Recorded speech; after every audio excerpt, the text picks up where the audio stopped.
Bonjour, bonsoir et bienvenue pour ce nouvel épisode de Bif-moi, jour 8. Huitième jour où je suis au bif, je suis vraiment très fatigué, j'espère que pour vous ça va bien.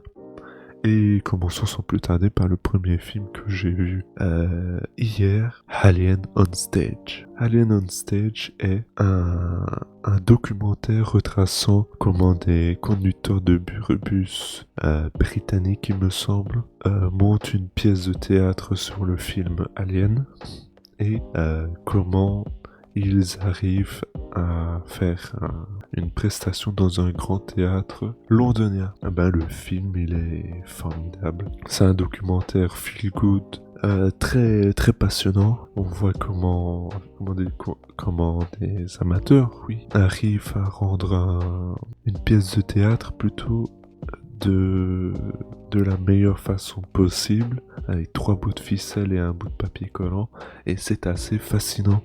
On sent bien leur inquiétude, leur trac, leur volonté de bien faire. Surtout, c'est pas parce qu'ils sont amateurs qu'ils vont avec le dos de la cuillère, et c'est entièrement remarquable. Franchement, c'est vraiment un film positif qui donne la volonté d'accomplir des grandes choses, et ça c'est très bien, surtout à la période actuelle. Donc oui, je vous le conseille fortement, n'hésitez pas à le regarder si il est disponible en VOD ou DVD. Moi je passe au film suivant, The Black Minutes.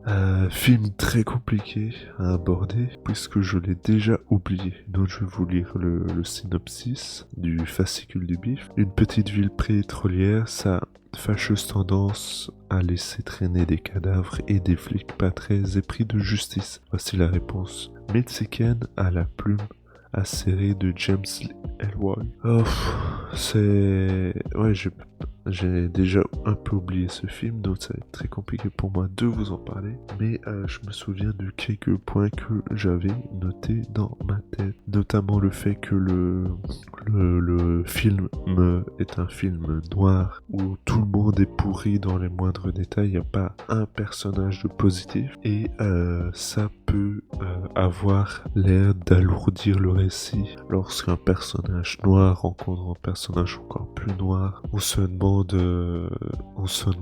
où est la mesure. Mais à part ça, le récit est très classique, très banal. C'est une enquête policière sur un tueur en série qui dérive assez rapidement, je dois dire, sur des questions de géopolitique locale. Une rivalité entre le maire et le commissaire. Tout ça pour finir dans un final qui se voudrait spectaculaire, voire choquant, mais qui n'arrive jamais à concrétiser. C'est un film, je dirais, un peu mou, pour pas dire faible, et à cause de cet inconvénient, ça l'empêche de devenir un bon film, voire un grand film. C'est vraiment dommage. Passons au prochain film, Summer Scar. Alors, c'est l'histoire de deux frères.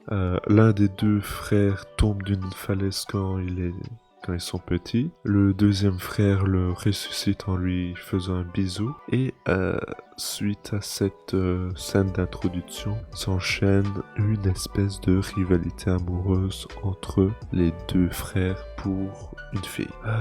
En fait, j'ai pas accroché. Je dis pas que c'est un mauvais film, mais j'ai tout simplement pas accroché. Le trip très indépendant dans l'image, dans l'histoire, avec un petit côté merveilleux plus que fantastique surligné et mis en évidence par les tons pastels de la photographie, mais aussi par le fait que le récit aborde de façon assez enfantine l'histoire de la mort, le point de vue de la mort et le point de vue des conséquences de la mort. Je ne sais pas, c'est un peu difficile à exprimer. J'ai l'impression que c'est un récit rempli de bonnes intentions, et pour ça je félicite le réalisateur. Les acteurs sont plutôt très bien très bien dirigé, et pourtant ce ne sont pas des acteurs professionnels, ce sont des acteurs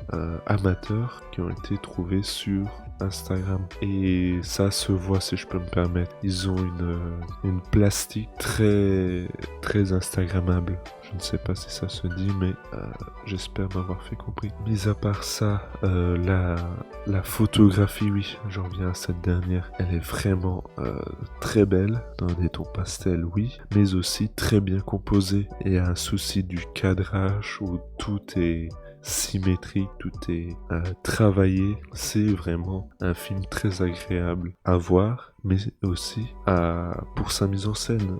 Sa mise en scène épurée, là où certains films auraient pu abonder dans les cuts, le film préfère faire des longs plans séquences qui créent un rythme différent, certes, un rythme long et lancinant, mais qui permet d'immerger le récit et qui permet de faire vivre l'histoire et les relations entre les personnages. Et ça, c'est beau, c'est une belle prestation de Monsieur Simon Red. Mais voilà. Donc, si vous êtes un peu sensible à ce genre de cinéma, n'hésitez pas à aller le voir. Moi, j'ai peut-être été trop fatigué lors du visionnage du film. Peut-être que c'est ça qui m'a empêché de bien apprécier.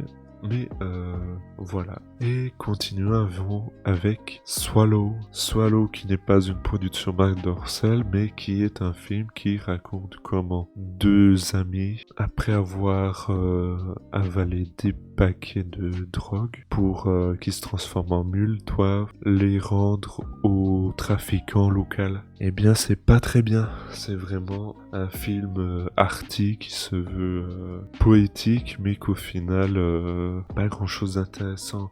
L'enjeu du film, c'est que les deux personnages chient leur drogue. Donc, je suis à deux doigts de qualifier ça de 20, mais bon, j'essaye de voir le verre à moitié plein, et là c'est pas facile, tant les personnages sont sont tous candides, même les méchants, et sont surpris du moindre rebondissement qui se passe alors que c'est évident. La caméra onirique et la photographie plus le cadrage donnent vraiment l'ensemble, oui, un ensemble vraiment arty, très très Sundance-like. On sent que c'est vraiment un film fait pour draguer ce genre de festival et essayer d'avoir quelques récompenses. Je suis vraiment pas rentré dans le récit et c'est pour dire je me suis poliment ennuyé pendant 89 minutes. Donc je ne vous conseille pas du tout ce métrage. Passons au film suivant, Virus 32. C'est un film de zombies où les zombies peuvent attaquer 32 secondes après leur dernière attaque, comme s'ils avaient une espèce de latence. Est-ce qu'ils sont chez vous? Moi j'ai des petits problèmes de connexion, mais voilà. Ça me permet de laver mon linge sale en public. Et si un mec de vous passe par là, n'hésitez pas à faire des trucs, s'il vous plaît. J'en ai marre de vous téléphoner. Soit Virus 32. Virus 32, c'est un film de zombies. Et c'est un film assez difficile à définir. Il se veut à la fois violent et horrifique, mais se concentre surtout sur une relation mère-fille avec beaucoup de sentiments et d'inquiétudes. Il se voudrait violent et gore, mais n'ose pas montrer les mises à mort. Et c'est vraiment dans ces dichotomies que le film s'enferme, et c'est vraiment dommage. Ça aurait pu être un grand film, mais c'est un film sympathique. Voilà, voir bien mais pas trop. Les acteurs sont plutôt bons. On croit en cette mère de famille désemparée, on croit en ce futur père de famille qui a vrillé, on croit en cette petite fille terrorisée, on croit aussi à cette invasion de zombies, à leur mise à mort. On sent vraiment que leur coups pour les buter tout simplement. Ils sont vraiment brutaux et déchaînent une espèce de violence, voire est cathartique pour la peur de la personnage principale. Et c'est vraiment très intéressant à voir. Donc, je suis assez mi-figue, mi-raisin concernant ce film, mais je dois avouer que j'ai un peu plus de positif vu que j'ai toujours de la sympathie pour les films de zombies qui osent, qui mettent de la violence dans leur récit, ce qui n'est pas commun, on peut le dire. Et dernier film de cette sélection, j'ai l'impression que je parle depuis beaucoup trop longtemps, de Price We Pay, séance de minuit 30. Comment vous dire que j'étais fatigué. Un film de... Comment je peux définir ça? C'est un film sur un groupe de personnages qui se retrouvent dans une ferme de redneck psychopathes. Tout ce qui a pu classer. On a de la violence à gogo, des tortures assez fun et des mises à mort grand guignolesque. Oui, qu'est-ce que j'ai de plus à dire? Pas grand chose en vrai. On va voir ce film pour son côté fun et divertissant dans les mises à mort rigolotes. Et bah c'est ce qu'on a.